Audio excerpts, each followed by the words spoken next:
Hello everyone and welcome back to SAFC Fan TV, and I think the first ever edition of a Wednesday night live. Of course, would normally be live on a Thursday, but the match does clash with it tomorrow, so we've moved it 24 hours early, which I'm sure we're all extremely excited about. You notice as well, we are joined by a special guest today.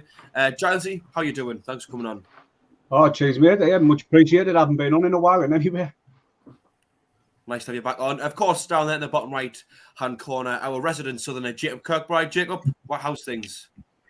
Not bad, man. First day back at work today after Christmas, after long festive celebrations, getting back into the swing of things. But no, I'm doing well, Jack, man. Doing well. We're also joined, of course, as ever, by Terry, the Mad Mistake, and his beautiful Sunderland hat, which he loves to wear. Terry, how you doing on this fine Wednesday evening? I'm nice and full. So I had a nice big beef curry. So happy days. Nice and content.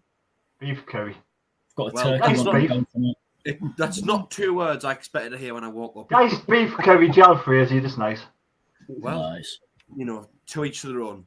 We would also like to point out as well, the live chat is open tonight, so if you'd like to put anything in there, we'll get there as many things as we can. If you've got any topics you'd like us to discuss, we'll get to as many of them as possible. We're going to kick things off, of course, with the 3-0 win over Doncaster.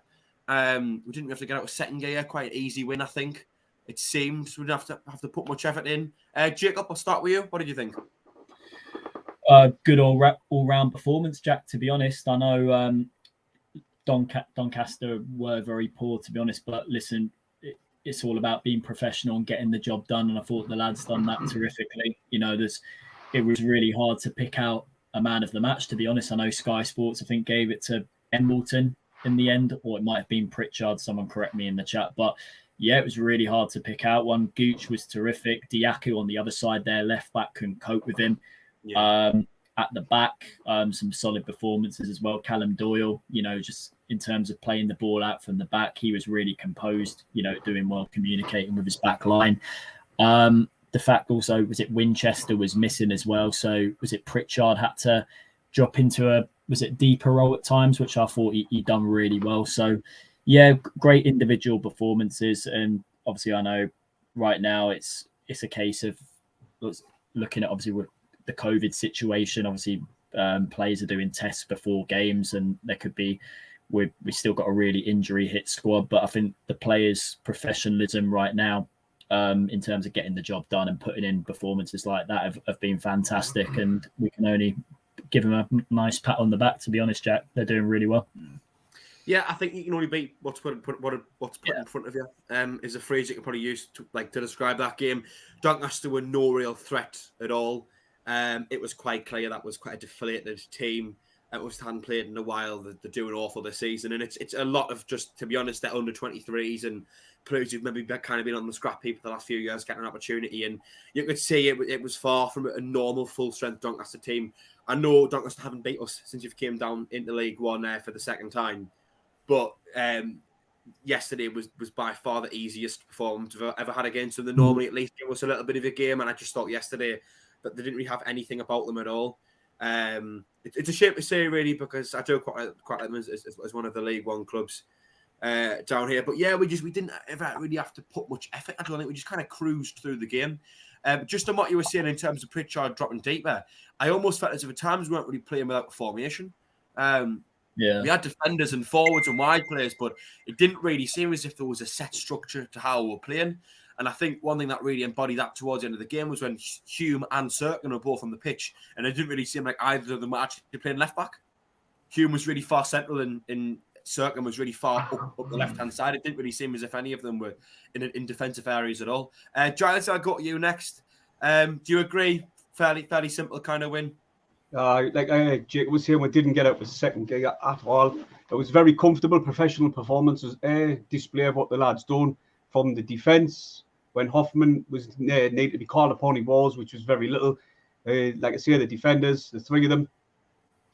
But what I loved about this is it was a chance for Doyle to do what he does best. And when he was picking the ball up, he was driving out of defence like he does. But because, no disrespect, because it was Doncaster and they are where they are, he was getting even further forward. And at some points he was putting good balls into the box. which against the top 6 teams, I didn't think he should be getting that far forward. Like, but no, it was a very comfortable performance, which I thought they would do, considering like how they played in the first 60 minutes against Arsenal. They took the confidence out of that, and they've took it back to the league, which in my videos, that's exactly what I said I wanted them to do, and they did. It was a pretty easy performance, really. Like I say, even though Ross Stewart hasn't been scoring in, what's he scored, 2 in 10 now? The lads are still winning games, you know what I mean? We're still picking up points and winning games. That's unbeaten yet now. So it was a fairly comfortable day out, and it's going to be a much harder test against Sheffield Wednesday on Thursday night. Yeah, Terry, before I come to you, I'm just going to quickly go to the live chat. I want to say a few hellos. Hello to Thane SAFC, as always, joining us on the live chat. Mick Griffiths, present as ever. Robert Foster, Last Palmer Smackham, who's normally the first comment, wasn't quite a night, but joins us nonetheless. Hello to Conrad, Tank, Emma Hansen, Jeff Halcroft, the Spanner Man is here, Alan Robinson, Janice Gregory says, nice to see Terry and Giles together. So a big fan of the two of them there. Marion Charles as well, and Thane saying, man of that Pritchard, everything good we do comes through him. As well as the Spinyard 80 who says, is Jacob in a sauna? In reference to the very fuzzy camera. No, it's not great, my laptop camera quality, unfortunately, but not in a sauna. I think he's been watching porn. I think that's what he's been doing. Yeah. Unsuitable Terry for this. A bit steamy in there, Jacob, a bit steamy in there. First time you describe the action in Jacob Kirkgard's bedroom as steamy. Terry, after his wonderful comment there, what did you think of the game then? It's funny you should say that about the players. I mean, I couldn't really pick a formation out. I didn't know who was playing where, apart from we had Bailey Wright was kind of at the right back, but then he was further up the field, and we had Flanagan kicking about somewhere. Doyle was there over the left-hand side, and we had Gooch wandering about, and I don't know where Embledon was all over the place, and Pritchard was up front then in midfield. It's just like everybody just went wherever they wanted to. It was a strange kind of formation, and that's the kind of sort of the way you sort of get the feel at the moment with the patched up squad we've got, and a lot of injuries and some players out with COVID, and just basically against the Doncaster side that's been ravaged with COVID and injuries as well. So you tend to find, and I've noticed a running theme lately, when teams have been out for a while, they find it hard first game back. And I think Doncaster really struggled at the beginning. And to be fair, we should have really put them to the sword and scored 7 or 8 goals. And don't be afraid to not so much take the mickey out of teams, but really go for the jugular. But I kind of feel that the linesman just did. I mean, I was listening to, I think it was a match at the weekend, the one Sky Sports, talking about how a player had his shirt tugged a little bit and how it should have been a penalty. I thought, anybody watch Diarco? He got his shirt ripped off his back every time he was on the pitch. Every time he got in the penalty box, the shirt was being ripped all over him. What did the linesman do? What does he get paid for? He's an absolute waste of space. The linesman, absolute pointless. It's pointless from being on the pitch. Absolutely waste of time. We could have 4 or 5 penalties, for fuck's sake, man. Pardon me, French, I do apologise. But anyway, it really boils the life out of me. And you see those people on Sky Sports saying, oh, he touched his shirt, it should be a penalty. Get down in League One. Look at how officials we've got to put up with. Absolutely disgraceful officials down here. But never mind. Oh, we should have won about 8-0. So, good performance all around. Easy. Second gear, I thought it was. But the main thing I wanted to see was a clean sheet. And we got a clean sheet. Fantastic. Yeah, a clean sheet. And I don't think there was much risk of losing that. I don't think Doncaster put pressure on us. But like I say, I think the main thing I took away from the game was it was just easy. We didn't really look as if we kind of had to, bend over backwards to do anything. We just kind of eased our way through the game. Chances almost felt to us, it seemed. We were always going to win that game of football. And I think it just kind of showed the quality we have. The fact that we almost didn't even really need to set up in a defined structure. It was just players playing in rough areas and moving around, and it's how they felt necessary. That I think in the end it was inevitable that we're going to score goals. I think if we'd really went for it, it could have been 5 or 6, but there was just kind of no need in the end, really. Going to quickly go on, Terry. Yeah, the only position I knew who was playing was goalkeeper. I knew Hoffman was in goal. You could tell he was in goal. He had the gloves on. Well done, Terry, for figuring that out. I was unaware myself. No, but I think it was even Jacob mentioned it earlier, saying Pritchard dropping a little bit deeper into more of a central midfield role at times to kind of make up for the lack of Winchester. But I almost felt as if him and Embleton kind of were playing a bit of a broadhead role just everywhere in and around Stewart with Evans and who else had there been? Evans in midfield a little bit deeper. But to be honest, everyone was just found it that simple, that easy to move around that, it didn't even really matter at times. We're going to get on to the man of the match. Just to round things off in the Doncaster game. Not really a lot to go through when it's been such an easy win. Jacob, I'll start with yourself. Who would you give man of the match to? Man of the match, this was really, really tough. It was really hard to pick out one. But if I had to choose, I would say Diaku, to be honest. Him on the right-hand side, terrific. I felt, done superbly to win us the penalty in the opening minutes. Every time he got the ball, he looked to cut inside on his left and have a shot at goal, and their left back, like I mentioned at the start of the show, simply couldn't cope with him. And the fact that also in the role that he has in the team, as well as like focusing on his attacking side of game as a wing back, he has to also track back and like watch the runners in behind him as well, and like he's adapting to that role really well now. And it's obviously a blessing in disguise that the injury picked up at Ipswich wasn't as serious as first feared, and now obviously he's back fit and playing in the team again, which is a massive thing for us going forward in terms of the attacking quality we're going to have at the start of the new year, and hopefully some new players to add to that. So yeah, Leon Diaku. So I disagree with you there, Jacob. I think he got into good areas a lot of the time, and his movement was a lot for their left back handle, but I think he kept messing things up when it actually counted. A lot of times he got into the box and his final ball, he was either too hesitant or his final ball just wasn't good enough, whether it being a shot or a cross. I understand what you're saying. I think he got into good areas a lot of the time, and he's always an option to give the ball to, but I think he needs to work on that final ball because I think we could have had a few more. Terry, I know you want in just there, but just before I'm going to read out a comment from the Casual Observer who says, Jacob was coming live from Borough, smog infested. All right. I like that. I rate that. Sorry? Yeah, you'd find, Jack, you'd find it hard to concentrate and keep hold of the ball with someone ripping your clothes off you all the time. It's a fair point, and I know what you're saying. There was a lot of instances as to what you're referring to, but I just think a lot of the time he was, I don't know, it just seemed a little bit of lack of quality when it came to that final decision making. Gilesy, who do you give man of the match to?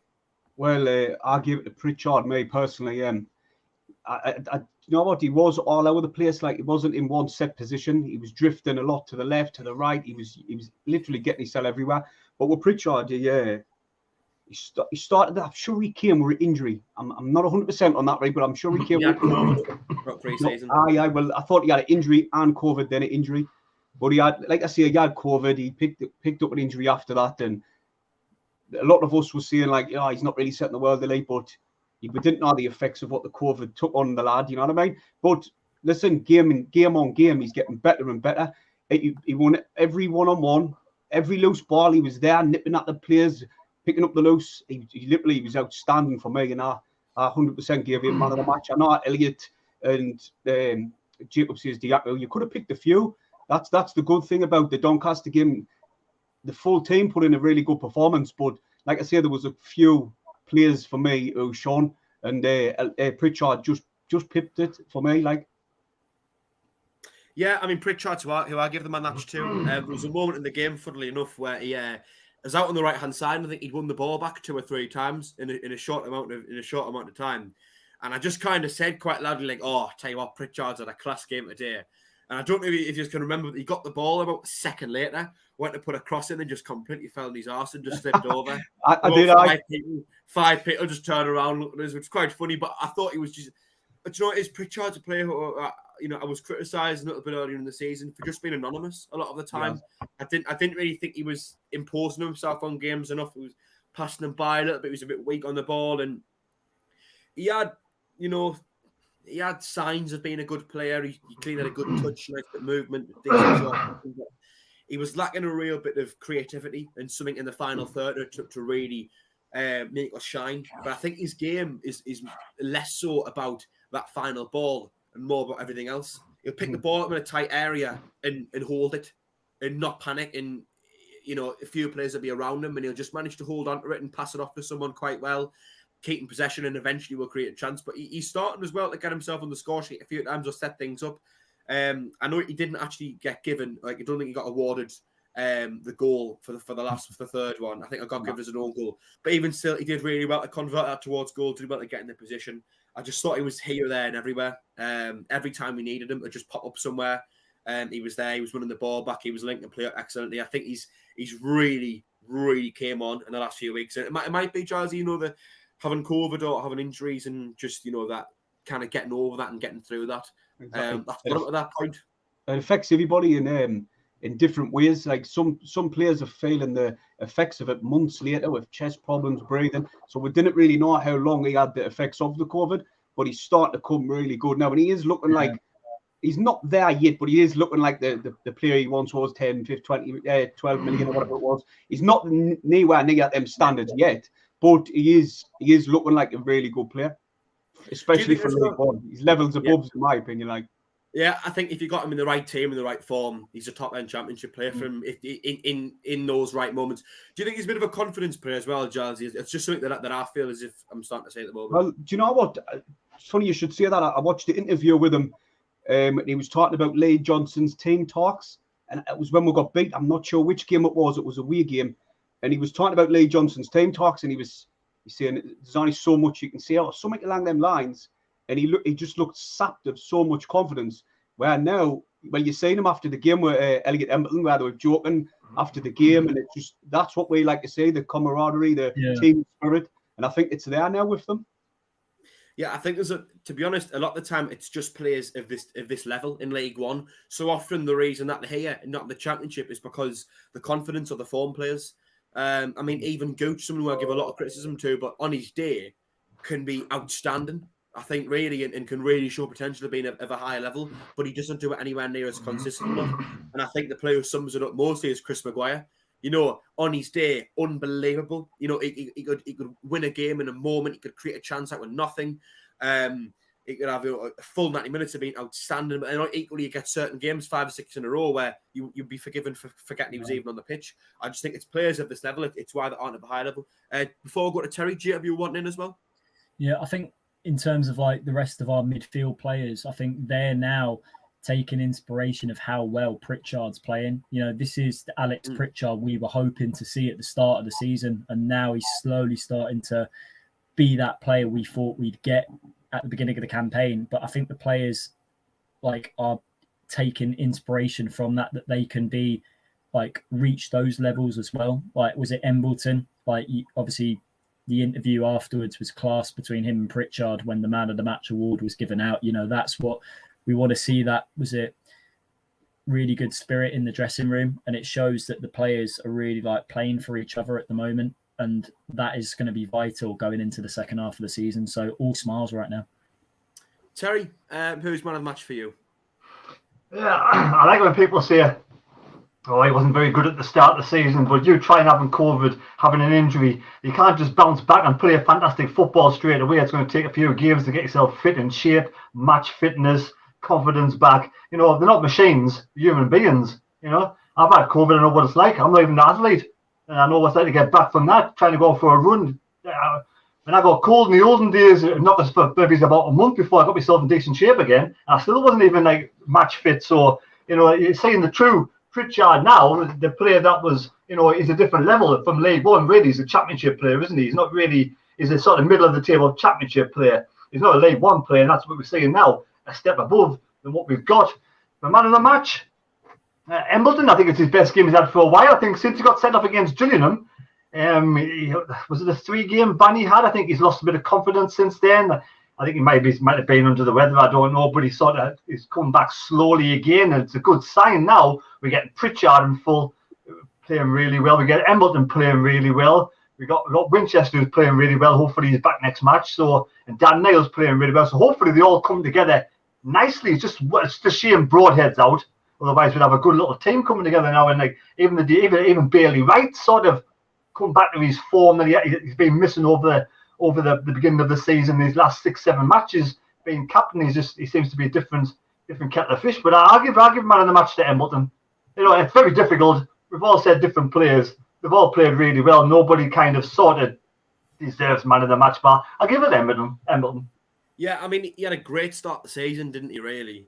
Like he scored in what was it, the 2 out of the first 3 or 4 games or so.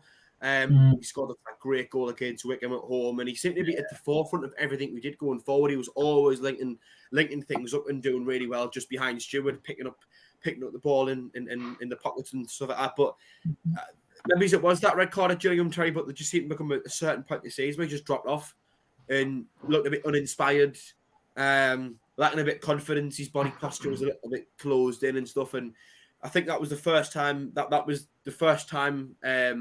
against Doncaster in a long time that we've seen the Embleton we know we can get. Against Arsenal, he was good as well, mind. Yeah, I agree. Now that I think of that, that's probably a fair point. I think everyone was good against Arsenal, to be apart from Hume. Like Hume had a bit of a shock. We've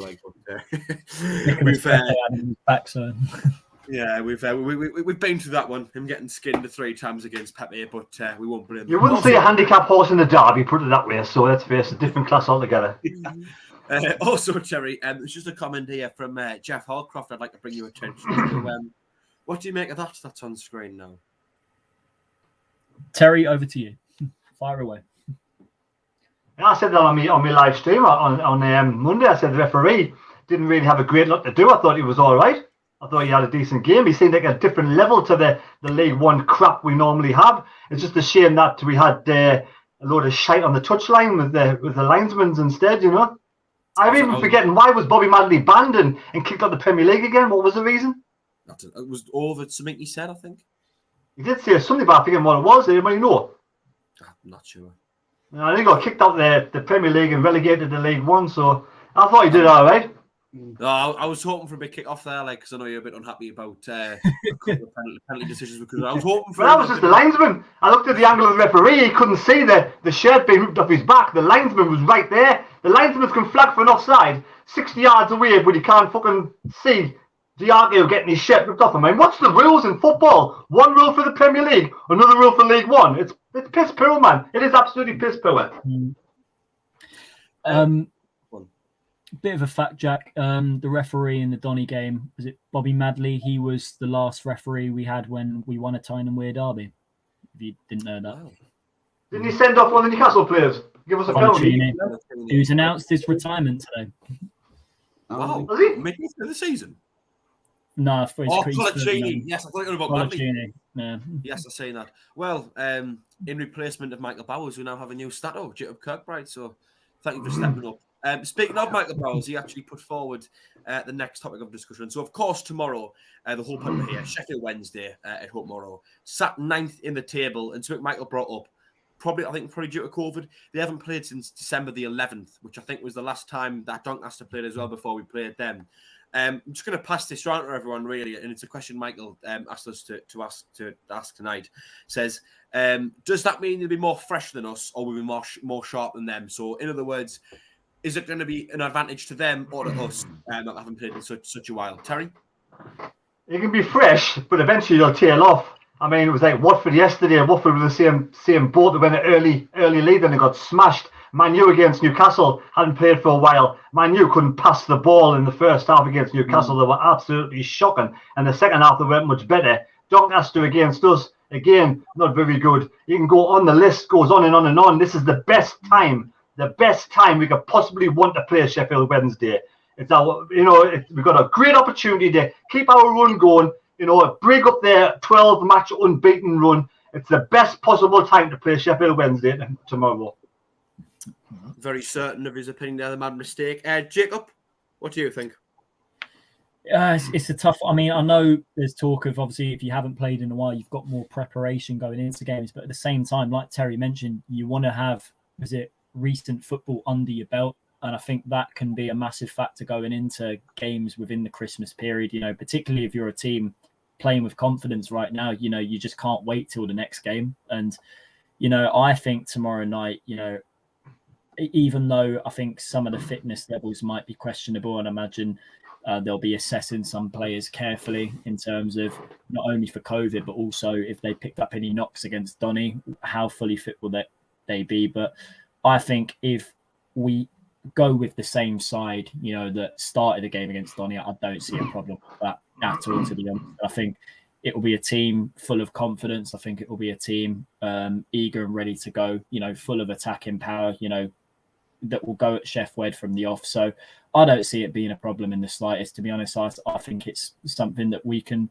look on as being a positive right now, to be honest.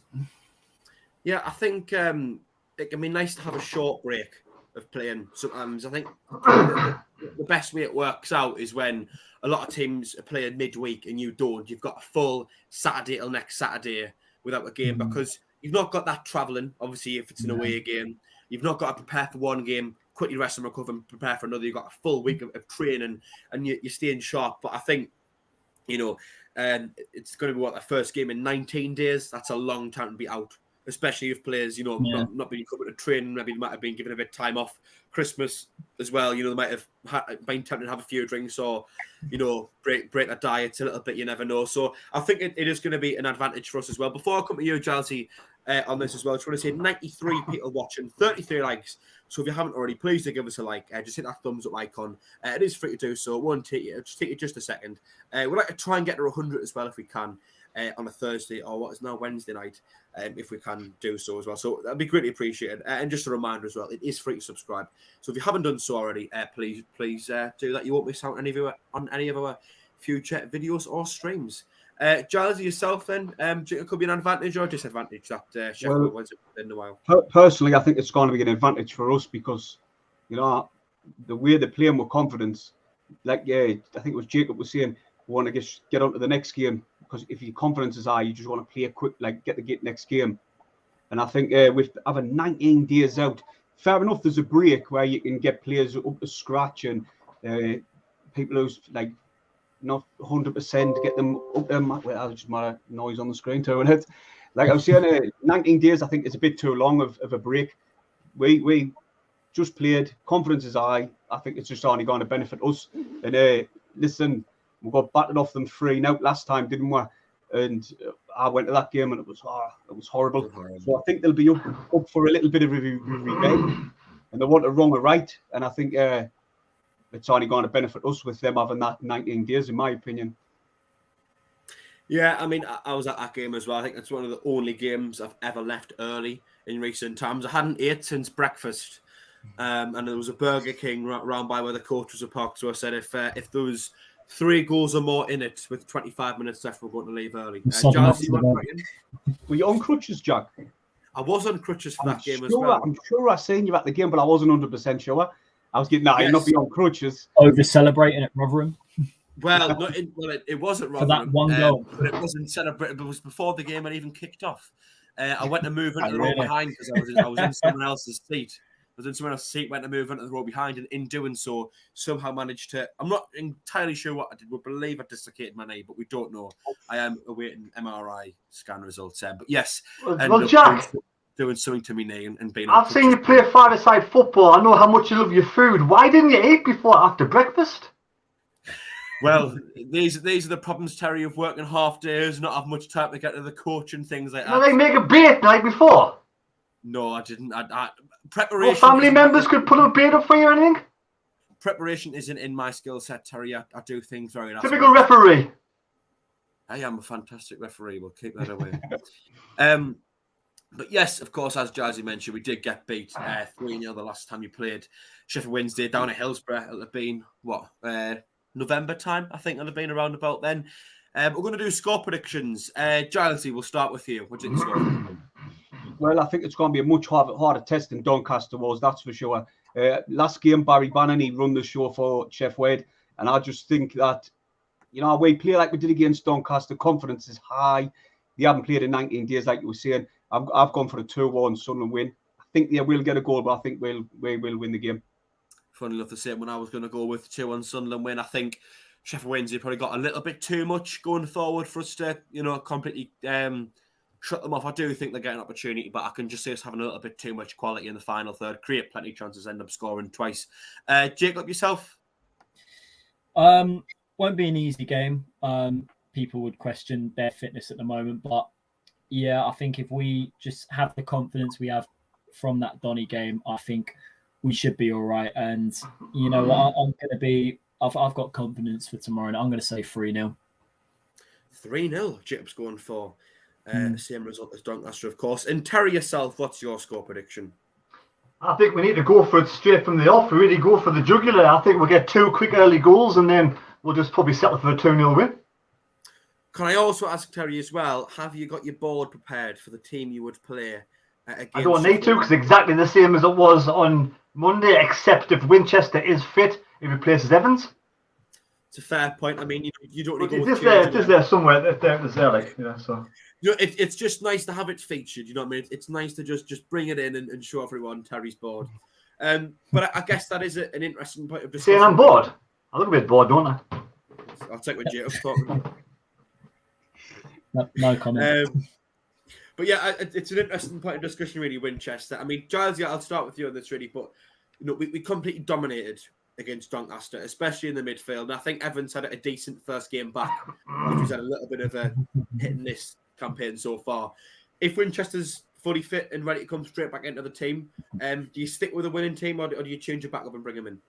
Well, say that's the thing. 100% gone for Winchester. Like, looking at the game when I was digging the live stream on my channel, I was saying Evans did, like, he lost the ball once, maybe twice, but really that's all that would really pick out. And like I say, he's injury prone, and I don't know. For me, I would bring Winchester in. He's been amazing this season, absolutely amazing. I know that was at right back, but now when he's been playing in the midfield, he is that physical presence what we're missing in the midfield. I would say so. And to be honest, he has got a bit pace about him. So for me, I would go for Winchester. That's just my personal opinion. Like, yeah, I mean, I think Evans he's good as a defensive wise, but I think he struggles when he's on the ball. I noticed he puts a lot of strong tackles in. I remember at Fleetwood away, there was actually a 5-minute or so period where towards the end of the game when they were really coming at us, this was a 2-on-up. They did equalise, but they could have equalised a lot earlier. But Evans kept putting loads of flying tackles in it. He almost seemed to know what their next stage of attack was going to be. And I think that's his forte, is when a team's coming on the attack, Evans seems to have this way of kind of predicting how teams are going to come at you and putting himself in an area, putting himself in an area to kind of prevent them to move forward in the best way or win the ball back. But I've noticed when he's on the ball and he's got a little bit of pressure to go forward, that's when he struggles. And he makes sloppy passes, he gives the ball away cheaply, or when he's maybe got to make a pass that's going to cut through a few players, he's just not got that same quality that Winchester has. And I don't think he's as energetic as Winchester as well. Winchester doesn't really look like a type of player who is particularly athletic, but he seems to have this knack of just being everywhere, up and down and everywhere, really. And we've really seen that when he was playing wing back against Arsenal or full back earlier in the season. So I think I'll bring Winchester back in myself as well. He just seems to be a bit of a cut above Evans, who as well might need a little bit more time to slowly bring him back into the fold, as opposed to giving 2 starts back to back. Jacob, what would you do with Winchester possibly going back? We're not sure yet. Well, obviously I would like to see Winchester in the side. I think what Giles said, he's been terrific this season, considering it's his first full season, and we're now starting to see, was it the player in terms of the talent he was bigged up about of having at Forest Green, and now it's slowly starting to come into play. Obviously, you have to consider he's not been playing in his natural position for a lot of the season as well. He's been playing at right back, but it all depends. Obviously, we don't know how much Winchester's trained the last few days, because wasn't it? It was COVID why he's been out. Is it? I think he picked up. No, it's a niggle. It's a niggle. There's only 3 players got COVID. Who's the ones tested positive? Willis has COVID. Taylor and also O'Brien. 09's got it as well, apparently. 09 got it as well now. Matters in the slightest, but I had a suspicion that I had a suspicion that Will Harris might have had it, because he wasn't involved in the squad at all down to Arsenal, but he put something on his Instagram story that he's watching the game on the sofa at home, and I just thought that's maybe the type of play he would bring down to come off the bench. But he'll come on against Doncaster, didn't he? Yeah, and that made us think that he might not have done in the end. Sorry, Joe. No, it all depends on how much training Winchester's obviously been allowed to do the last few days. Could he be, I don't know, training at home on his own with the COVID situation? Who knows? But I personally feel, considering he's just coming back from a knock, I would personally keep the same team that started against Donny, but I think he will definitely be fit enough to be involved at least. So I see him at least coming off the bench and, creating some impact, which I think he will do. Obviously, he will have a part to play, but personally, I think I'll stick with the same team that started against Donny. Before I go to you, Terry, on this lastly, just quickly glance back at the live chat. There's Doug B has clearly been getting joke inspiration from Michael Bowers, saying, if we are playing tomorrow, will it be Sheffield Thursday? Which I'm going to take off the screen. Terry, I know you're keen on putting Winchester back in, but just to confirm, you would definitely drop Evans again if Winchester's fit to come back in? Well, people say don't change your unbeaten side, or don't change your winning side, but we've been unbeaten for the last 6 games with Winchester in it. So if everybody's fit and raring to go, it's a no-brainer. Winchester starts, simple as. Evans for me is not good enough. I think with Evans, it might be a case of letting him hit the ground running a little bit. I mean, we've seen with Pritchard, who we talked about earlier on, where at the start of the season he wasn't particularly flying, but recently, given his due, he's got a lot better, and he's been a massive integral part of us going forward in recent games, especially against Doncaster, who's here, there, and everywhere. Embleton's dropped in and out of form. Gooch is a player who seems to be really reliant on form, and even Stewart has dropped off after being really good, but he could pick back up again. And don't get us wrong, I don't think he's dropped off that much, but just a little bit. He's fallen off just a little bit. Broadhead is a player who struggled earlier on the season, but then got better, shame about his injury. So it might be the same with Evans, where once he's actually got a few games under his belt and he's picking up a little bit form and gets settled in the team. He's not had a chance, I don't think, to really just find his feet and get settled in a side. Maybe once that happens, he might start to pick up again. Terry, you want in? Yeah, but the problem with Evans is he had an injury before he came to Sunderland, and he's had 2 as he's been at Sunderland, so he's missed a lot of time through injuries. So I can't see him being sort of a player that's going to be consistently in the side for a long period of time. So for me, he's a good bench warmer. He does start if someone's injured, and he comes off when someone gets tired. So he is someone who can come into the team, but you want your better players starting. So if Winchester is fit, for me, Winchester has to start. Yeah, I agree. I think we're all in agreement of that, really. Lads, there's another thing I had in the back of my mind to maybe bring up tonight if we had a bit more time, and we definitely do have time to bring it up. So the Fleetwood game, of course, meant to be on the 2nd of January, the Sunday at 2:00 kickoff. It's actually been postponed due to a number of positive COVID cases in the Fleetwood squad. It's believed that they don't actually have that many players who've got COVID. They've got a lot of injuries, and they've maybe used that as a little bit of a scapegoat to get out of the game. I just want to ask, if we had got to a point where we had the amount of COVID cases necessary, or rather the amount of players out due to injuries or COVID, would you play that same card as to try and get a few games postponed, because we've got a lot of key players injured at the moment, and it might mean that we can play certain games later on in the season with more players back fit? Terry, I'll start with you. If we have 11 fit players that we have now in the side, but we don't have enough players on the bench, then obviously there's no point playing the game, is it, to be fair? Because if any of those players do get injured, then who's going to come on?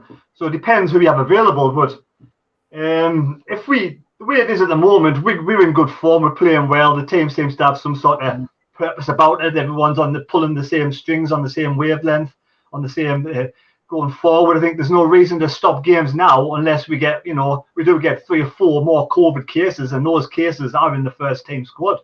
Otherwise, I'll just keep going the way we are. Yeah, I mean, I only ask because I do agree that we have found our rhythm a little bit recently. And I think one thing we've really noticed in League One is that sometimes it's hard to get into good form.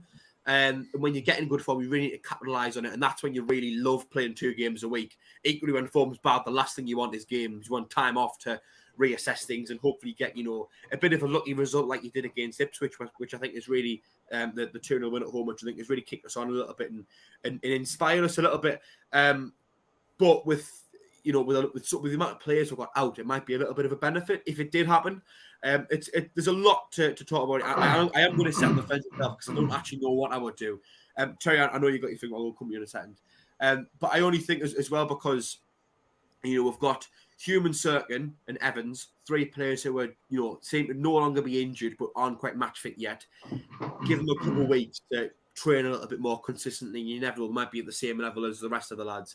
You've got Huggins, who's still out injured in the treatment room, that it could give him a little bit more time to get back. And you've even got Nathan Broadhead, who does seem to be out what's going to be the remainder of the season, as well as O'Nien. However, if you were to get a few games postponed and rescheduled for those last few weeks of the season, you might get then 2 massively influential players back ready to feature, as well as the likes of O'Brien, who've also picked up COVID themselves. But Terry, you want in just a moment ago? Yeah, I mean, look at we're on form, we're playing well. The lads have got a smile on their face. Everything's good. We're on an unbeaten run. We're going to be playing, like I said, Sheffield Wednesday tomorrow. Then we've got a break anyway for is it something like 8-9 days? Exactly. So we've got time there to get players back, time there to get some quality training in. So there's no point for me postponing matches. That's our little break there in 9 days. That's a great opportunity to get the players back, get the players fit, get a bit of training in, give it everything. Players leave everything on the park tomorrow night. When they walk off that pitch tomorrow night, they can put their heads up high and say, I'll give it everything. Get the 3 points tomorrow night and get yourself a little break after that. Yeah, I think that's a fair point. It's just something I wanted to bring up, really, because I think there's a lot to kind of go through. Jacob, I'll go to you next on this. What's your stance on it? There's pros and cons of it. I mean, personally, how I look at it is if you have like a backlog of games that are going to be rearranged for a later date, most likely towards the end of the season, that creates more pressure. And obviously, there's been enough evidence from us the last 4 years being in this division. A few certain members who are still clinging on to this squad, they seem to can't handle pressure in the latter stages of the season. So if you get the games played now and obviously get decent results in them, then you're high flying. And obviously I know you can't, it's out of your hands potentially. Obviously you look at, Wigan have got, 4 games on us now, obviously after the next round of League One fixtures, but it's what they do. It's you just never know, the pressure could be too much for them and they could blow the games that they have in hand as well. So yeah, when you're high on confidence, get these games played. Obviously I know injuries, and if you don't have a fully fit squad and you can't even field a bench, then I can sort of understand that reason. But at the same time, I think Lee Johnson will also be questioning, the fact if games get called off and I can't field a bench, will that for my decision to call it off, or could that lower the confidence of certain players to say, well, am I not good enough to be in the squad overall? So yeah, there is pros and cons of it. Personally, I believe that I think it's a case for all the leagues at the moment. If it's okay to go ahead, obviously health and safety comes first, play the game. And if it's not, then you have to go by, I know obviously some of the managers have a decision in it as well, but yeah, you've just got to go by what happens, really. That's why tomorrow night's important to win, because you win tomorrow night, we're going to got 3 games in hand, but we've got 4 points in front of them. So they've got the points in the bag, so it's a must win tomorrow night.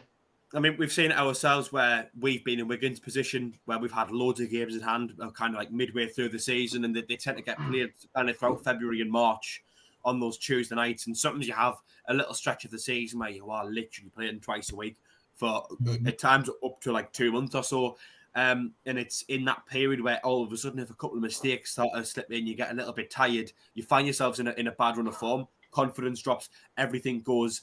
And, what went from being in a good position, picking up a couple of wins from your games in hand, is then in a situation of you're playing catch up. So it'll be interesting to see how we're going to cope with that when they have got to get around to playing these games. Gilesy, yourself, in terms of the whole kind of calling games off for COVID, what do you make of it all? Well, it's hypothetically, really, hypothetically speaking, really, because some teams can cope with it, some teams can't. But for me, it's like Jacob was saying, there's pros and cons to it. You can get players back fit who's not fit. Like for me, I was watching the Newcastle game, and I think Maximum went off, and somebody else went off. What was his name? Callum Wilson, and then out for the season now, isn't it? Now apparently their Everton game got called off, so you didn't know if they're using that as an excuse to get players back fit. But for me, I can say the pros and cons. Like it's if you're running, our team's been injury-ridden thingy all season, and like we've had a lot of players out us, and we've still managed to cope, and we've still managed to put a team together. You've got international players gone up for international duty, and we've still managed to put teams together. But like you say, Fleetwood, they've got Wigan and then Sunderland, and all of a sudden they've got so many players out injured in COVID. It's just some teams I can imagine they're pulling the COVID card just so they can get players back fit. But like I say, it's like Terry was saying, it's best we do win this game because one with Dig on top, and then Wigan's got to win their games in hand. Remember when we had games in hand and we lost them? But then you've got to look at Blackpool last season. I think they had, I can't remember exactly how many, but they had a crazy amount of games in hand, and they managed to win them, and they managed to get promoted for that. So there's pros and cons, like Jacob says. So for me, I'm sitting on the fence like, yeah, Jack. Yeah, before we get on to the next conversation, which is on screen now, we are going to quickly go through that as well. I think that's a fairly decent talking point. I just want more or less a yes or no. Do you think the Fleetwood game being called off has actually came at quite a convenient time, and it might actually be a little bit handy for us? Terry? Yes. Ooh. I'd rather tell you after tomorrow night's match. Yeah. Oh, fair enough then. Going back to that Newcastle Everton game, I work with a massive Everton fan, and he says their team is ravaged with injuries. He's over the moon. The game's obviously they kind of get a team together. And they were still going to play the game, Everton, no? Crazy, I know, but he says they probably would got beat. Aye, fair enough. You know you're in a bad situation when you're getting beaten Newcastle at the minute. Jacob, you were pretty certain if yes? Yeah. Listen, obviously I know, like what Terry said, it all depends on the outcome of tomorrow night. But I think, to have, was it a break in and around, was it the Christmas schedule? I think you've got to treat it as a blessing in disguise. And you never know, who knows, there could be a lot of planning going on behind the scenes in terms of players will want to bring in next month. And who knows, Lee Johnson might want his first one in through the door next week, ready for that Wickham game. So who knows? Gilesy, yes or no? Briefly to kind, do you think it might come as a bit of a blessing in disguise that this game's been called off, the Fleetwood one? Like you say, if we beat Sheffield Wednesday, like Terry was saying, then fair enough. A little break to get some players who's been injured back fit. Obviously, COVID cases need the idea the isolation and come back. So if we win, then yeah, fair enough. The problem is, right, if any player gets a knock tomorrow night, they're not going to recover in time for Sunday against Fleetwood. 2 days is not enough time to recover. It usually takes 48 hours to get there for the injury to become its worst.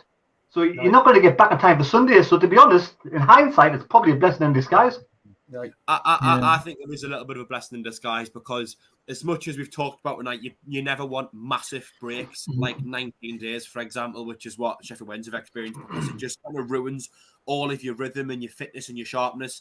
I do think that it's a nice short break for us to have, especially with players who are trying to come back into the side. They aren't going to be overwhelmed by getting too many minutes. You've then got the likes of, the Fleetwood game. That might be a game where the likes of Huggins, Broadhead and O'Nien, for playing towards the end of the season, they might all be back for that game. So I think it's a convenient amount of time to have a break from the 30th of December till if Wickham plays, then it'll be the 8th. If that's not too long, that's maybe 9-10 days-ish around about. It's a nice little break to have without it having a massive dent on your match sharpness. Terry, were you wanting in there? See, what I would say, if I was Lee Johnson, I'd say, get out there tomorrow night, lads, smash this team, win 3 or 4-0, I'll give you New Year's Day off.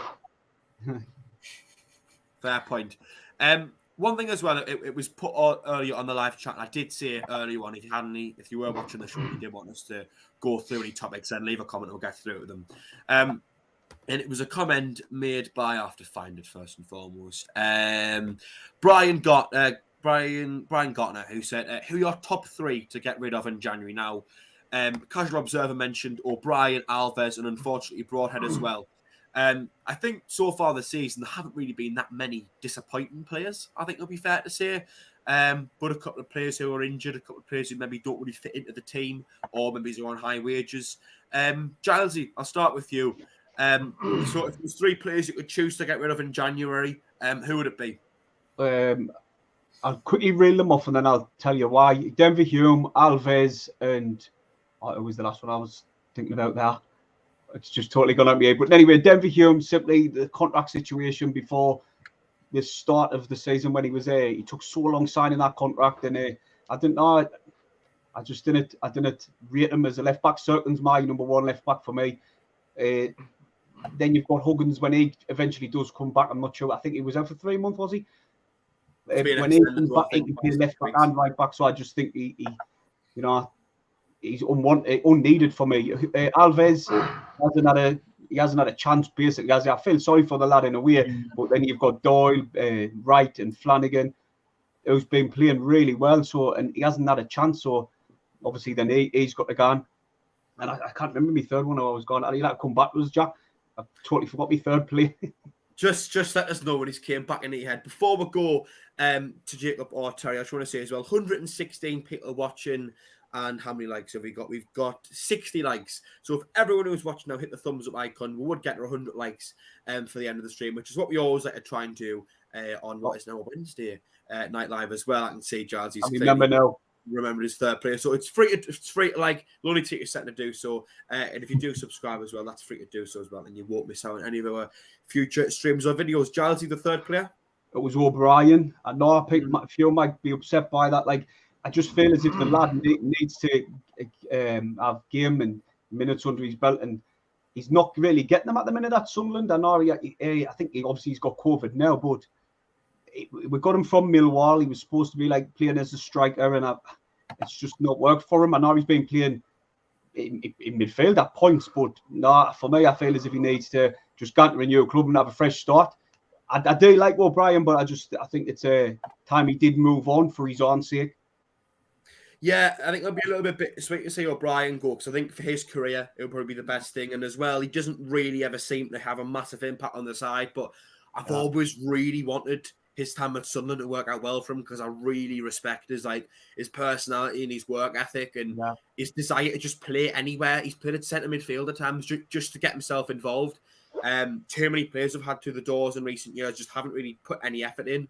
And I think O'Brien's type of player where he'll do absolutely anything he can just to get involved, and I really respect that. So I've always wanted him to work out here, but I know what you mean. I think for his own career, it'll probably be better for him to move on as well. He's not going to get. He doesn't look as if he's going to have a massive impact in his time at the club as well. I don't think he's going to fit into what Johnson wants to do. Terry, yourself, 3 players?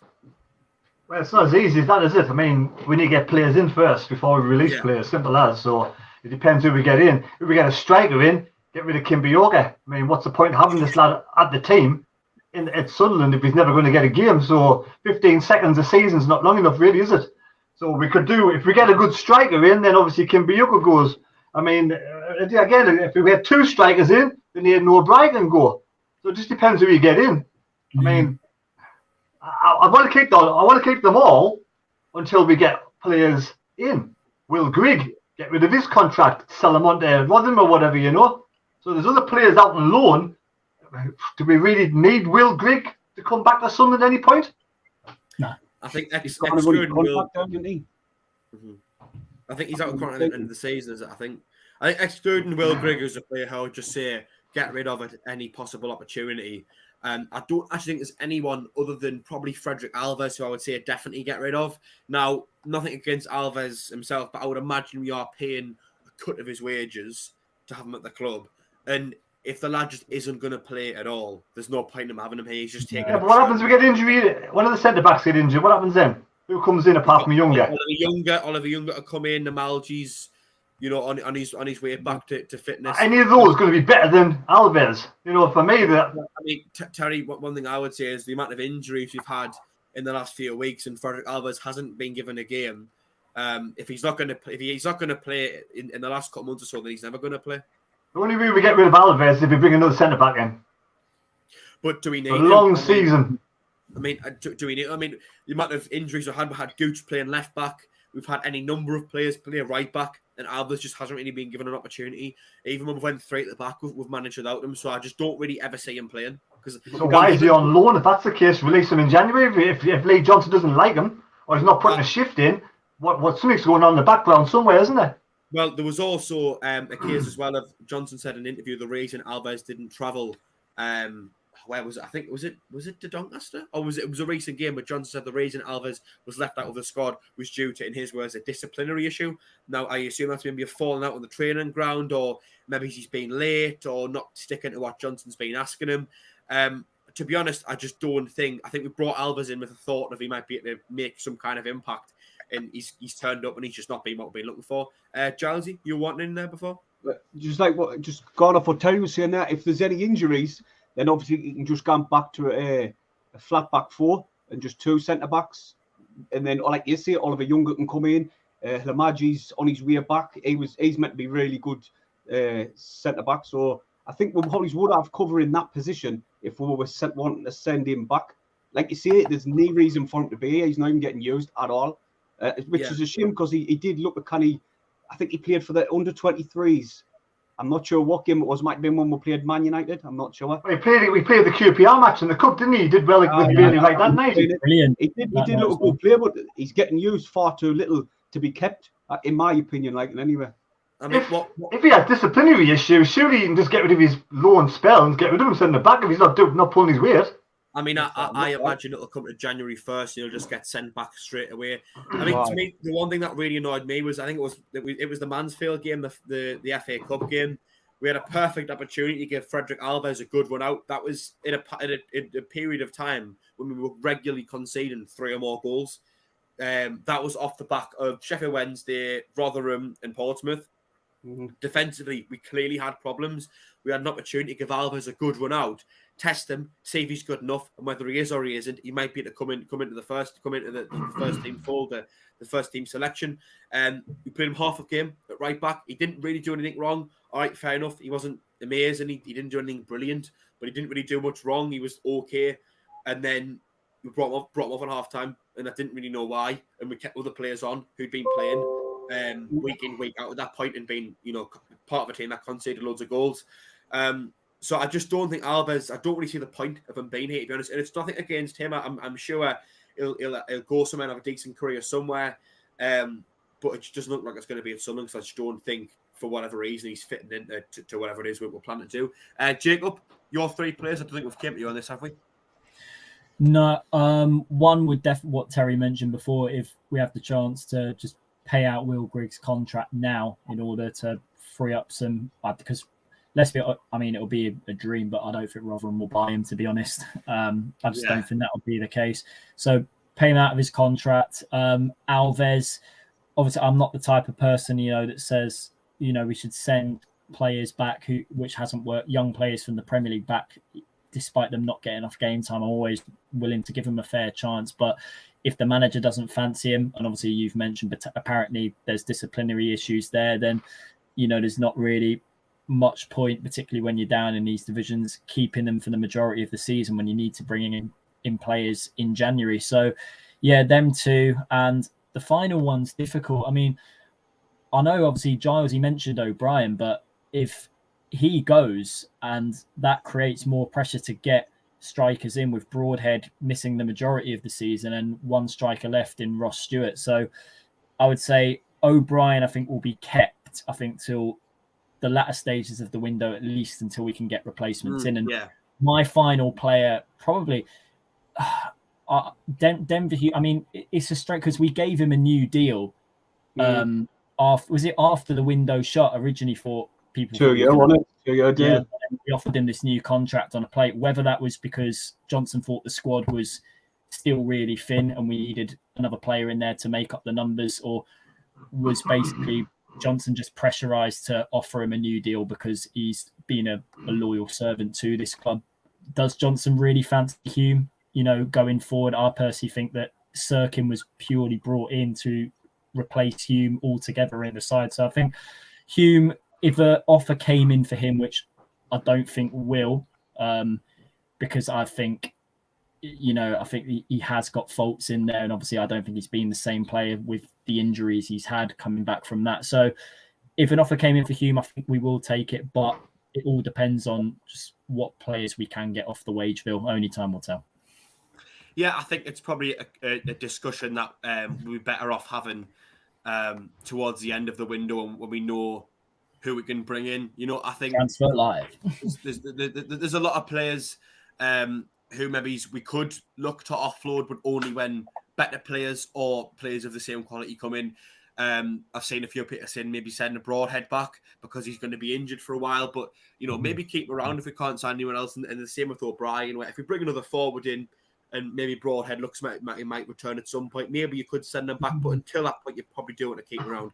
And before we do round off tonight's show, I want to say a massive thank you to the Sunderland Top Dogs podcast who've donated £1.79. Said, hi lads, hope you're well. 2-0 tomorrow, up by Easter. So thank you to the Sunderland Top Dogs podcast for your donation.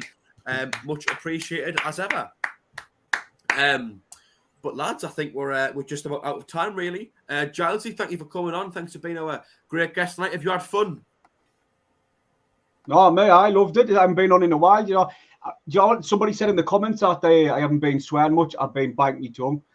I let Terry deal on this channel. I'll not swear on it. But of course, if you would like to hear Gilesy swearing, he has got his own YouTube channel. Go over there, take a look if you haven't already, and go subscribe and watch his videos and stuff like that. Jacob, have you had fun tonight as always? Yeah, always a pleasure. Obviously, I'm not on as regularly as I once was at the beginning of last year, but always a pleasure to come on, mate. You know, very, very good channel. Love it. Been here since the beginning, so fantastic. Much love, Mr. Kirkbride. Terry, thanks everyone for coming on. Have you had fun tonight? It's been all right. Oh, well. Someone's getting dropped next Sunday, then he's not very enthusiastic. But yes, Absolutely marvellous. lovely to hear it, Terry. But yes, thank you everyone for watching as well. Much appreciated. 111 people watching. If you haven't already, please do give us a like. See if we can get 100 before the end of the stream. Hit that thumbs up button. It is free to do so. Subscribing as well is free and very easy, and you won't miss any of our future videos or streams. But like I say, finally, thanks for coming along and watching as ever. We will probably be back for the Sunday bunch, but we're not 100% sure with the Fleetwood game being called off. But we will most certainly be back next week on Thursday for Thursday Night Live. But stay posted as ever for new things on the channel. Thank you for watching, and we will see you later on. Bye-bye.